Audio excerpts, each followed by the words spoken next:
सहस्रशीर्षं देवं विश्वाक्षं विश्वशम्भुवं विश्वं नारायणं देवमक्षरं परमं पदम् विश्वतः परमां नित्यं विश्वं नारायणगुं हरिम् विश्वमेवेदं पुरुषस्तद्विश्वमुपजीवति पतिं विश्वस्यात्मेश्वरगुं शाश्वतगुं शिवमच्युतं नारायणं महाज्ञेयं विश्वात्मानं परायणम्।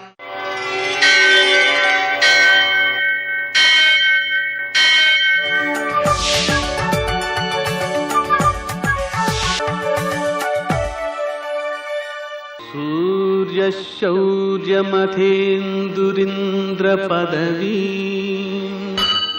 सन्मङ्गलं मङ्गलम्। పద్మావతి ప్రణయలాలితముగ్ధదేహ శ్రీ వెంకటేశరుణమోచనమస్తు మహ్యం. నేటి కాలమాన విశేషాన్ని గమనిద్దాం. స్వస్తి శ్రీ చాంద్రమాన దుర్ముఖనామ సంవత్సరం ఉత్తరాయణం గ్రీష్మ ఋతువు ఆషాఢమాసం శుక్లపక్షం శనివారం. సూర్యోదయం 5:51 సూర్యాస్తమయం 6:51. తిథి పంచమి మధ్యాహ్నం 1:40 వరకు. నక్షత్రం పుబ్బ రాత్రి 7:54 వరకు. వర్జం రాత్రి 3:47 నుంచి 5:32 వరకు. దుర్ముహూర్తం ఉదయం 5:51 నుంచి 7:35 వరకు. అమృతకాలం మధ్యాహ్నం 1:03 నుంచి 2:46 వరకు. రాహుకాలం శనివారం కాబట్టి ఉదయం 9 నుంచి 10:30 వరకు. అష్టకౌలిక రీత్యా శుభప్రదమైన సమయం ఉదయం 8:35. నేటి విశేషం స్కంద పంచమి మరియు శనివారం. శనివార ప్రయుక్తంగా మనం శివునికి నల్లనువ్వులతో పూజ చేసి ఆవులకు పెట్టడం, వెంకటేశ్వర దీపారాధన చేయడం, ఆంజనేయ స్వామికి పూజ చేయడం, హనుమాన్ చాలీసా పారాయణ చేసుకోవడం మొదలైనవి శని దోషాలన్నింటినీ కూడా నివారించేవిగా ఉంటాయి. మరో విశేషం స్కంద పంచమి. స్కంద పంచమి నాడు మనం సుబ్రహ్మణ్య స్వామిని ఆరాధించుకోవడం ద్వారా ఉత్తమ సంతానం కలుగుతుంది. ఆ ఉత్తమ సంతానం సమాజానికి ఉపకరించేదిగా ఉంటుంటుంది. అయితే ఈ ఉత్తమ సంతానానికి ఈ స్కందునికి ఉన్న అనుబంధం ఏమిటి అని మనం గుర్తించాల్సి వస్తే, త్రిమూర్తులను మనం పరిశీలన చేసినప్పుడు బ్రహ్మగారి సృష్టి అంతా కూడా బ్రహ్మ మానసపుత్రులే. ఆయన శరీరం నుంచి కంటే మానసికంగానే ఎక్కువ మందిని సృష్టించారు. అలాగే విష్ణుమూర్తికి బొడ్డు నుంచి బ్రహ్మగారు ఆవిర్భవించారు. అలాగే మన్మథుడు మనస్సు నుంచి పుట్టాడు. ఇక శారీరకంగా వీర్య సంజాతుడుగా ఉన్నటువంటి మొట్టమొదటి వ్యక్తి శివునికి సుబ్రహ్మణ్య స్వామి. ఆ కారణం చేత మనకు సహజమైనటువంటి సంతానంగా కుమారస్వామిని భావన చేస్తాం అన్నమాట. అటువంటి స్థితిలో ఆయన్ని మనం పూజించడం ద్వారా సత్సంతానం కలుగుతుంది అనేటువంటిది ప్రత్యేకం. అలాగే ఆయన యొక్క మరో అవతారం పాము. అంటే పాము కూడా సుబ్రహ్మణ్య స్వామి స్వరూపం అన్నమాట. ఆ పాము దేనికి సంకేతం అంటే కుండలినీ శక్తికి సంకేతం. యోగ సాధన ప్రారంభించి కుండలినీ శక్తిని మూలాధారం నుంచి స్వాధిష్టానం వరకు కూడా ఎదిగేట్లా చేసి ఆ తర్వాత సంతానాన్ని పొందినట్లయితే వాళ్ళు మహాత్ములవుతారు అనేటువంటిది యోగ సంప్రదాయం. కాబట్టి రెండు రకాలుగాను కూడా మనకు ఉత్తమ సంతానానికి సుబ్రహ్మణ్య స్వామి ముఖ్యుడవుతున్నాడు. నేటి ఆణిముత్యాలు.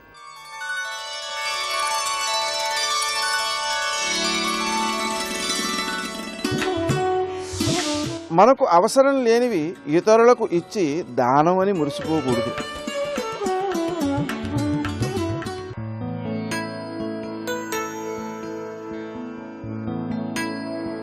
కళలతో కోరికలు సాధ్యం కావు. కష్టపడే తత్వాన్ని అలవరుచుకోవాలి.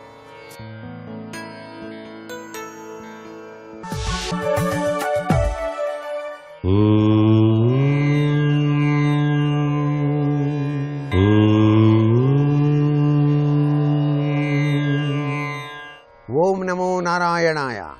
ఓం నమః శివాయ. శ్రీమాత్రే నమః. నేడు స్కంద పంచమి. స్కందుడు అంటే కుమారస్వామి. ఆయనకి కుమారస్వామి అని చెప్పేసి పేరుంది కాబట్టి ఈ స్కంద పంచమి నాడు పార్వతీదేవిని కుమారస్వామిని చక్కగా గనక అర్చన చేసినట్లయితే ఆయన సర్వాభీష్టములని కూడా ప్రసాదిస్తాడు. ఆ చక్కని తల్లి యొక్క అనుగ్రహ కరుణాకటాక్ష వీక్షణాలతో అమ్మ చెప్పిన మాట వేదవాక్కుగా భావన చేసి మనందరికీ కూడాను ధైర్యాన్ని, స్థైర్యాన్ని, వివాహ ప్రయత్నాల్లో సంభవించేటువంటి ఒడిదుడుకులన్నింటినీ కూడా పటాపంచలు చేసి కుజ రాహుగ్రస్త దోషాల్ని నివృత్తి చేసి మానవాళికి శాంతిని, చక్కటి అదృష్టాన్ని ప్రసాదించేటువంటి ఈ స్కంద పంచమి సర్వే సర్వత్రా కూడాను శుభదాయకం. ఈరోజు ఎవరైనా సరే ఆ యొక్క సుబ్రహ్మణ్యేశ్వర స్వామి ఆలయాన్ని సందర్శించి అక్కడ ఉన్న ధ్వజస్తంభం దగ్గర ఉండేటువంటి తొట్టి, ఆ తొట్టిలో గనక ఉప్పు గనక సమర్పించినట్లయితే సకల కార్యసిద్ధి కలిగి తీరుతుంది సుమా అని చెప్పేసి శాస్త్రం. ఆ యొక్క ఉప్పు ఆ విధంగా ధ్వజస్తంభం కింద ఉండేటువంటి తొట్టిలో గనక ఒక 1/2 కేజీ గనక వేసినట్లయితే వివాహ ప్రయత్నాల్లో సంభవించేటువంటి ఆటంకాలన్నీ కూడా పటాపంచలైపోతాయి. ఇది శాస్త్రంలో నిగూఢ రహస్యం. చాలా చక్కటి యోగవంతమైన సత్ఫలితాన్ని పొందడానికి ఆస్కారం ఉంటుంది. సర్వే జనా సుఖినో భవంతు.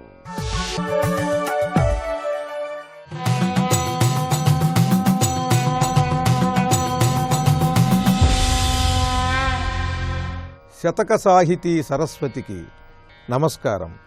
జననీ ముఖ్యుల తిట్టకున్న బహు పూజలు చేసినట్లవును, సజ్జనులన్ బాధలు చేయకున్న మిగులన్ సత్కారముల్ చేసినట్లు, నిషిద్ధ క్రియలేవగించినను వల్పుణ్యవ్రత శ్రేణి చేసిన ఎట్లెన్నగవచ్చు ఈ చెడు కలిన్ శ్రీకొప్పులింగేశ్వర.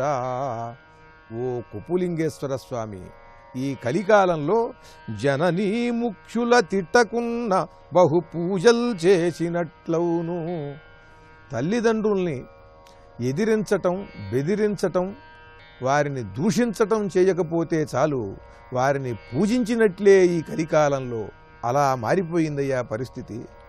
ఎక్కువ మంది సంతానం తమ తల్లిదండ్రుల్ని దూషించటం, తిరస్కరించటం, వదిలివేయటం జరుగుతున్నది.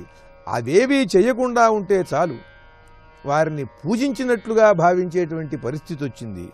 జననీ ముఖ్యుల తిట్టకున్న బహు పూజలు చేసినట్లవును, సజ్జనులన్ బాధలు చేయకున్న మిగులన్ సత్కారముల్ చేసినట్లు.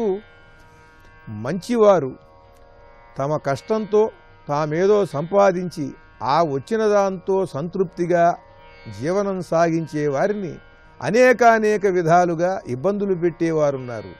అలా ఇబ్బందులు పెట్టకుండా ఉంటే చాలు, వీరి మంచితనానికి సత్కారం చేసినట్టు. లోకంలో ఎక్కువగా దుర్మార్గులందరూ కూడా సన్మార్గుల్ని ఇబ్బంది పెట్టడం, వారి ఆస్తులు హరించటం, వారికి రావలసినటువంటి అవకాశాలని కొల్లగొట్టడం, ఇదే జరుగుతున్నది. వీరు ఈ పనులు చేయకుండా ఉంటే చాలు, ఆ సజ్జనుల్ని సత్కారం చేసినట్లవుతుంది. సజ్జనులన్ బాధలు చేయకున్న మిగులన్ సత్కారముల్ చేసినట్లు, నిషిద్ధ క్రియలేవగించినను పల్పుణ్యశ్రేణి చేసిన ఎట్లెన్నగవచ్చు. ఏవైతే అటు శాస్త్రము ఇటు ప్రభుత్వము కూడా నిషేధించిందో, ఆ నిషేధించినటువంటి ఆ దుష్ట క్రియలను, ఆ చెడ్డ కార్యక్రమాల్ని చేయకుండా ఉంటే చాలు, పల్పుణ్యవ్రత శ్రేణి చేసిన ఎట్లెన్నగవచ్చు. దేవాలయాలకి వచ్చి ఆ కొబ్బరి పెంకులు, కొబ్బరి పీచు, అరటి తొక్కలు ఎడాపెడా పారేయకుండా ఉంటే చాలు, దేవాలయం కట్టించినంత పుణ్యం వాటిని జాగ్రత్తగా చెత్తకుండీలో వేస్తే. నిషిద్ధ క్రియలు అవగించినను పల్పుణ్యవ్రత శ్రేణి చేసిన ఎట్లెన్నగవచ్చు ఈ చెడు కలిన్ శ్రీకొప్పులింగేశ్వర. ప్రత్యేకించి పుణ్యకార్యాల పేరుతో మంచి పనులేమీ చేయక్కర్లేదు. ఈ చెడ్డ పనులు చేయొద్దురా అని ఏవైతే చెప్పారో అవి చేయకుండా ఉంటే చాలు, మహాపుణ్యకార్యాలు చేసినట్లే, యజ్ఞయాగాది క్రతువులు చేసినట్లే, దేవాలయాలు నిర్మించినట్లే అంటూ చమత్కరిస్తూ ఈ కలికాలంలో దుర్మార్గులు ఎలా పెచ్చుమీరిపోయి వద్దన్నటువంటి పనులు చేస్తూ సజ్జనులని హింసిస్తూ జన్మనిచ్చిన తల్లిదండ్రుల్నే బాధిస్తూ ఎలా ఉన్నారో తెలియజేస్తూ భక్తితో ఆర్తితో ఆ కొప్పులింగేశ్వర స్వామిని ప్రార్థిస్తూ చక్కని పద్యరచన చేసి గొప్ప శతకాన్ని మనకు అందించిన విద్వత్కవులు శ్రీ కూచిమంచి సుందర కవి రచించిన కొప్పులింగేశ్వర శతకంలోని మరి ఒక పద్యం గురించి రేపు ఉదయం తెలుసుకుందాం. ఓం నమః శివాయ. స్వాగతం సకలలోకనుతాయై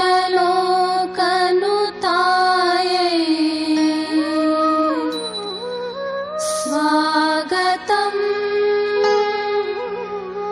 భువనరాజమహిష్యై. శమయతు పాపం దమయతు దుఃఖం హరతు విమోహం స్ఫుటయతు బోధం ప్రథయతు శక్తిం మందం హసితం మనసిజ శాసన కులసదృశో నః. శివాయ గురవే నమః. శ్రీమాత్రే నమః. శ్రీ విష్ణురూపాయ నమః శివాయ. శ్రీలలితాయై నమః. శమయతు పాపం దమయతు దుఃఖం హరతు విమోహం స్ఫుటయతు బోధం ప్రథయతు శక్తిం మందం హసితం మనసిజ శాసన కులసదృశః నః. ఈ వాక్యం చివరిది చాలా అద్భుతమైనటువంటి భావం. మనసిజ అంటే మన్మథుడు, శాసన అంటే మన్మధుడిని శాసించినవాడు, నిగ్రహించినవాడు అంటే పరమేశ్వరుడు. ఆయన యొక్క కుల సుదృశ అనగా కులాంగన, కులధర్మపత్ని అంటే మన్మథుని పొగరు అణచినటువంటి పరమేశ్వరుడైన శివుని యొక్క ఇల్లాలు అమ్మవారు. ఆ తల్లి యొక్క చిరునవ్వు మనకి ఇన్ని రకాల ప్రయోజనాలు కలిగించుగాక. ఇందులో కూడా అమ్మవారు అన్నప్పుడు శివునితో కలిసిన అమ్మవారిని స్మరించడం జరుగుతున్నది. పైగా కాముణ్ణి జయించినటువంటి శివుడు. కామమే అన్ని రకాల పాపాలకు కానీ ప్రాపంచిక వికారాలకి హేతు. దానిని గ్రహించిన వాడు పరమేశ్వరుడు. ఆ పరమేశ్వరునికి ఇల్లాలు అంటే కామేశ్వరుడైన పరమేశ్వరుని యొక్క ఇల్లాలైన మహాకామేశ్వరి శ్రీమద్ రాజరాజేశ్వరి లలితా పరమేశ్వరి ఉమాదేవి మనల్ని అనుగ్రహించుగాక నమస్కరిస్తూ అటు తర్వాత దైవం అంటే చెప్పబోతున్నారు. ఇందులో తర్వాతి శ్లోకంలో మన ఆపదలు తొలగించే మహిమ కలిగిన శ్లోకాన్నిచ్చి దైవం అంటే ఏమిటో వివరిస్తున్నారు. ఆర్ద్రాదయయా పూర్ణా శక్త్యా దృష్టివశం వద విష్టపరాజ అఖిల పురంధ్రీ పూజ్యా నారి మమ నిశ్శేషాం విపదం హరతు మమ నిశ్శేషాం విపదం హరతు. ఏవైనా ఆపదలు కలిగినప్పుడు ఈ శ్లోకాన్ని భావనాత్మకంగా అనుసంధానం చేయగలిగితే ఆపదలు తొలగుతాయి. ఆర్ద్రా దయయా పూర్ణా శక్త్యా, దయతో తడిసినది నిండైన శక్తి కలిగినది అయినటువంటి అమ్మవారు నా ఆపదల్ని సంపూర్ణముగా నశింపజేయుగాక. ఆ తల్లి దృష్టి వశం వద విష్టపరాజ. విష్టపరాజు అంటే భువనేశ్వరుడైన శివుడు. ఆయనని దృష్టి వశం వద తన చూపులతోనే లొంగదీసుకున్న ఈ తల్లి అఖిల పురంధ్రీ పూజ్య, సమస్తమైనటువంటి స్త్రీల చేత పూజింపబడుతున్నది. ఇది ఒక అర్థము. సమస్తమైన స్త్రీలలోనూ పూజ్యురాలైన స్త్రీ అని అంటే ఆది స్త్రీ అమ్మవారి. దేవకాంతల చేత కూడా పూజింపబడుతున్నటువంటి ఆదిమనారి అయినటువంటి అమ్మవారు నిశ్శేషాం విపదం హరతు, నా సమస్తమైన ఆపదలను తొలగించుగాక అని స్తుతిస్తూ ఇప్పుడు దైవం గురించి వివరిస్తున్నారు. ఇది ఒక్కొక్కటి ఆలోచనతో గ్రహించగలిగితే దైవశక్తి ఎక్కడెక్కడ ఎలా ఉందో తెలుసుకోవాలి. కనుక దైవశక్తిని గుర్తించే విధానం ఒక విధంగా ఇది విభూతి యోగం. కృష్ణ పరమాత్మ గీతలో చెప్తాడు, నా విభూతుల్ని ఉపాసించు, అప్పుడు నేనే అన్నీ అని తెలుసుకోగలుగుతావు. అది తెలిసాక ఇంకా నాతో ఐక్యమై ముక్తిని పొందుతావు అని చెప్పారు. అందుకే విభూతి ఉపాసన చాలా ప్రధానం. విభూతి అంటే దేనిలో ఏ గొప్పతనం కనబడుతుందో ఆ గొప్పతనమే దైవస్వరూపము అని తెలుసుకోగలిగితే అదే విభూతి యోగము. విభూతి యోగాన్ని చూపిస్తున్నారు. శుద్ధ బ్రహ్మణి మోదో దైవం తత్ర శిశుర్క్షతి కామో దైవం సృజతి పదార్థాన్ దృష్టిర్దైవం తాన్ బిభ్రాణి మహిమా దైవం. ఇక్కడ ఈ దైవం దైవం అని మొత్తం నడిచేటువంటి శ్లోకాలు కేవలం ఊహతో భావంతో చెప్పినవి కావు. ఇవి శాస్త్ర ప్రమాణం కలిగినటువంటివి. శుద్ధ బ్రహ్మణి మోదో దైవం. శుద్ధ బ్రహ్మమునందు ఆనంద లక్షణం ఏదైతే ఉన్నదో అదే దైవము అన్నారు. శుద్ధ బ్రహ్మ అంటే సృష్టికి అతీతమైనటువంటి కేవల పరమాత్మ. సృష్టిని పరమాత్మని కలిపి చూడడం ఒక విధానం, కానీ సృష్టికి అతీతమైన పరమాత్మతత్వమే శుద్ధ బ్రహ్మము. ఆ శుద్ధ బ్రహ్మంలో ఉండది కేవలం ఆనంద లక్షణం, సత్తు చిత్తు ఆనందము. ఆ సచ్చిదానంద లక్షణం అమ్మవారు. కనుక శుద్ధ బ్రహ్మములో ఉన్న సచ్చిదానంద తత్వమే జగన్మాత. శుద్ధ బ్రహ్మణి మోదో దైవం తత్ర శిశృక్షతి కామో దైవం సృజతి పదార్థాన్ దృష్టిర్దైవం తాన్ బిభ్రాణి మహిమా దైవం. ఇక్కడ దైవం అంటే ఏమిటో చెప్తున్నారు. భగవంతుడు, దైవము, పరమేశ్వరుడు, పరమాత్మ ఇవన్నీ కూడా పర్యాయ పదాలుగానే మనం భావించవచ్చు. అయితే ఇందులో కేవలం దైవం అంటే నిర్వచనం చెప్పడమే కాదు, ఒక సృష్టి క్రమాన్ని కూడా వివరిస్తున్నారు. సృష్టికి పూర్వస్థితి కేవల శుద్ధ బ్రహ్మ. సృష్టి జరిగిన తర్వాత సృష్టితో పరమాత్మ లేదా సృష్టి రూపమైన పరమాత్మ అని చెప్పుకోవాలి. అది సృష్టి పూర్వం ఉన్నటువంటి ఆ శుద్ధ బ్రహ్మమునందు ఆనందతత్వముగా ఉన్నటువంటిది ఏదో అదే జగన్మాత అయిన ఉమాదేవి. తత్ర శిశృక్షతి కామో దైవం. ఆ బ్రహ్మమునందు సృష్టి చేయాలనే కోరిక ముందు ఉత్పన్నమైంది. ఇదే సంకల్పశక్తి అని చెప్తారు. సత్యకామ సత్య సంకల్ప. సృష్టి స్థితిలయులు చేయాలనే ఆ పరమాత్మ యొక్క కోరిక ఏదైతే ఉన్నదో ఆ కోరికయే దైవము. అంటే ముందు ఆనంద రూపముగా ఉన్నది, తర్వాత సంకల్ప కామ రూపముగా ఉత్పన్నమైంది, అదే కామేశ్వరి. ఆ తర్వాత జరిగింది సృష్టి. ఆ సృష్టి చేసేటప్పుడు సృజతి పదార్థాన్ దృష్టిర్దైవం. చాలా విశేషమైన మాట. ఈ సృష్టి ఎక్కడి నుంచో బయట నుంచి వస్తువులు తీసుకొచ్చి బొమ్మ తయారు చేసినట్టు సృష్టి చేయలేదు భగవంతుడు. కేవలం తన చూపుతోనే చేశాడు. ఆ చూపు సంకల్ప శక్తికి, స్పందన శక్తికి ప్రతీక. అందుకే ఇదే మాట ఉపనిషత్తు స ఐక్షత బహుశ్యాం ప్రజాయేయ అని మాట చెప్తుంది. ఐక్షత అంటే చూశాడు అని అర్థం. కూడా చూశాడు అంటే సంకల్పించాడు అని అర్థం. ఆ చూపుతోనే తయారైంది ఈ సృష్టి అంతా కూడా. అదే సృజతి పదార్థాన్ దృష్టిర్దైవం. ఈ సృష్టిలో రకరకాల పదార్థాలని సృష్టించినటువంటి ఆ పరమాత్మ యొక్క దృష్టియే దైవము. ఆనందము, కామము, దృష్టి మూడవది. దృష్టితోనే జగత్తంతా జరుగుతున్నది కనుక అమ్మవారు దృష్టి దేవత. ఈ కారణం చేతనే కామాక్షి, మీనాక్షి, విశాలాక్షి, శతాక్షి, సహస్రాక్షి అంటూ అక్షి శబ్దంతో ఎక్కువగా అమ్మవారిని చెప్తూ ఉంటారు. అదే లక్ష్మి. లక్ష్మి అనే మాట కూడా లక్ష్యతే, దృశ్యతే అని అర్థం, చూసే శక్తి అని అర్థం. ఆ చూసే శక్తితోనే ప్రపంచమంతా తయారీ ఉన్నది. ఈ మాటని పోతన గారు కేళిలోల విలసదృగ్జాల సంభూత నానాకంజాత భవాండ కుంభకు మహానందాంగనా డింభకున్ శ్రీ కైవల్య పదంబు చేరుటకుని చింతించెదన్ అనే మాట చెప్పారు. శ్రీ విద్య ఉపాసన చేసే వాళ్ళకు కొందరికి తెలుస్తుంది ఈ రహస్యం. ఈక్షత్యాత్మికా శక్తి అని ఒక మాట ఉన్నది. ఈక్షతి అనబడేటువంటి ఈశ్వరుని శక్తియే ఆ శ్రీమాత, ఆ తల్లికి నమస్కారం అని ఆరాధన చేస్తారు. ఆ ఈక్షణ శక్తి దృష్టి. ఆ దృష్టి సమస్త విశ్వాన్ని సృజించినటువంటి పరమేశ్వరుని యొక్క సంకల్ప శక్తి కనుక సంకల్పము సృష్టిగా వ్యక్తమవుతున్న స్థితి పేరు దృష్టి అని అర్థము. సృజతి పదార్థాన్ దృష్టిర్దైవం తాన్ బిభ్రాణే మహిమా దైవం. అలా సృజింపబడినటువంటి ఈ విశ్వమునంతటిని, విశ్వములో ఉన్న అన్నిటినీ ఏదైతే భరించి పోషిస్తోందో ఆ మహిమ దైవము. కనుక దైవం అంటే ఇప్పుడు 4 చెప్పారు. శుద్ధ బ్రహ్మములో ఆనందము, పరమేశ్వరుని యొక్క సృష్టి చేయాలనే సంకల్పశక్తి, ఆ సృష్టిని చేయగలిగే దృష్టి శక్తి, తయారైన సృష్టిని భరించి పోషించి నడిపించగలిగే మహిమాశక్తి. ఇవే దేవత అంటే. ఇక తయారైన సృష్టిలో రకరకాల వస్తువులు కనబడుతున్నాయి.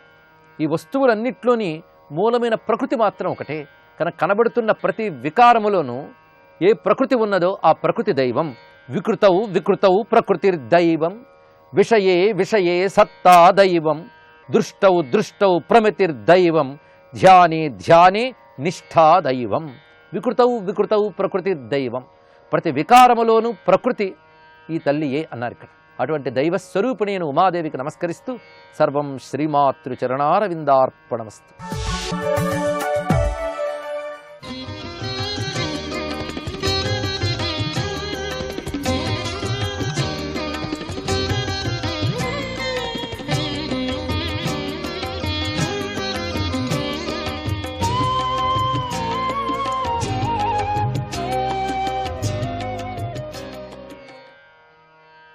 గోవిందాయ నమః. వికల్పే విద్యమానేపి నహ్య సంతోష హేతవః పుంసో మోహమృతే భిన్న యల్లోకే నిజ కర్మభిః.